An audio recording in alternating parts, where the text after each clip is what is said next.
Okay, and off we go back to Alaska.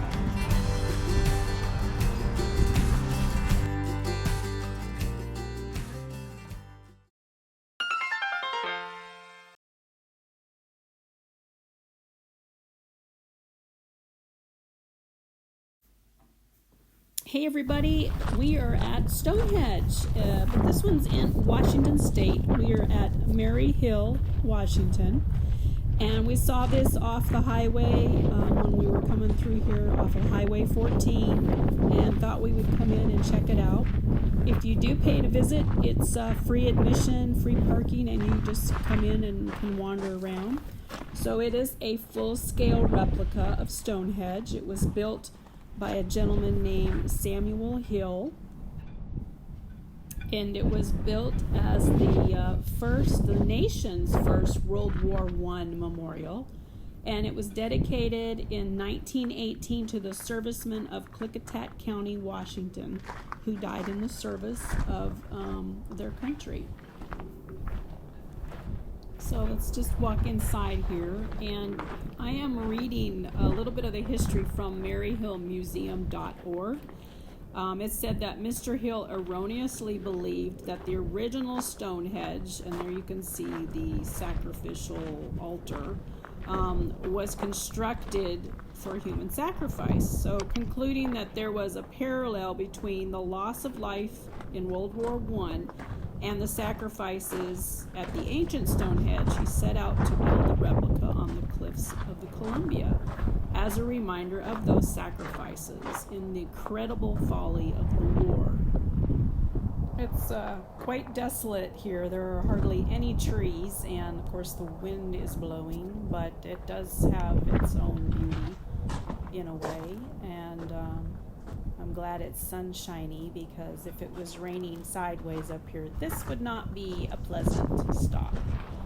But I was reading also about the structure. Mr. Hill had wanted to use concrete, or wanted to use stone from the area, but it turned out they weren't able to do that. It wasn't a good stone to work with, and so they this is concrete. They poured all of this, and to get that hand-hewn stone look, they lined the wooden forms with a crumpled up tin, and so then when they took those forms apart, this is the product that they got left with. So quite creative. It's been an interesting visit, and we are getting ready to hit the road again. But if you're ever in this area on Highway 14 through Mary Hill, Washington, you should stop and wander around. It's pretty cool.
just wanted to interject that this is the Destruction Bay area, and it is in the Yukon, and it runs alongside the Kluane Lake. I'm not sure if I'm pronouncing that correctly.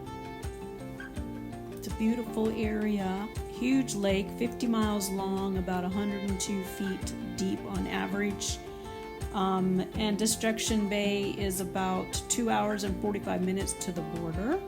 Here we are, yay, Alaska! And then into Tope, it's another 2 hours, which is where we will be spending the night. And we're gonna check out up here at Fast Eddie's and Young's Hotel and see if they have any availability.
Hey everyone, thanks for watching. Hope you enjoyed some of the highlights from our trip up to Alaska from the lower 48. Don't forget to subscribe and like the channel, Our Everyday Alaska, and let us know where you're watching from in the comments. We'd love to hear from you. Take care. We'll see you down the road.